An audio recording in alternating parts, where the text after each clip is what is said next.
But when was the point when you said, this is a focus for me, that I think that I am capable of running a football operation?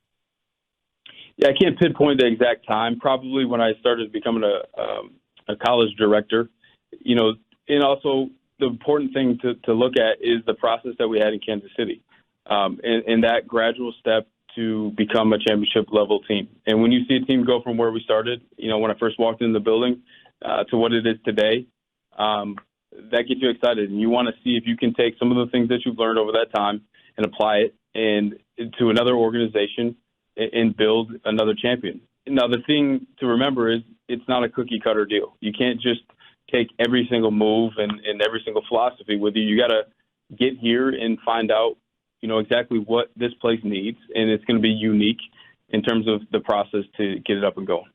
How available to the media are you going to be? Are we going to hear from you more than once a year? More than once a year? Yeah, I would hope so. But we're putting a plan in place on how we're going to handle all that. I do believe in the fall, that Matt should be the spokesman of the fall. And then after that, in terms of bringing players in for the draft, for free agency, before camp, at the end of the season, that's probably the proper time for me to be able to get with you all and have conversation. I will tell you, and I don't want this to sound like it's self-serving. I'm not expecting you to do a weekly segment on my show, although if you'd like to, you're more than welcome to.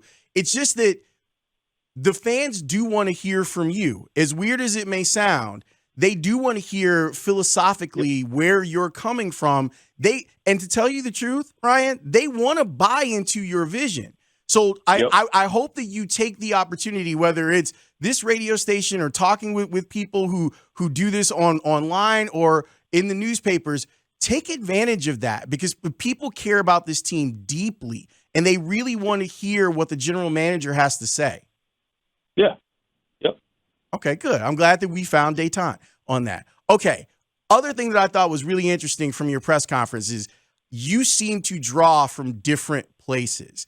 And I like that even though you worked for one organization, you're picking people, and even your assistant GM, you made a point of talking about him working for different places. Why is that important to you? Yeah, because it's a collection of wisdom. You can grab so many different things from different, general managers and different organizations of how they've done things. So when we sit at the table when it's time to improve the roster, and it's everyone put their ideas on the table, everyone's drawn from different things and different experiences. The other thing, like with Ian and myself, we're really curious too. We took a trip in the summer to meet with different sports groups, different teams, just to continue to find an edge. Try to find just, if it's more information, if it's how does a baseball team communicate with so many people across the world, really.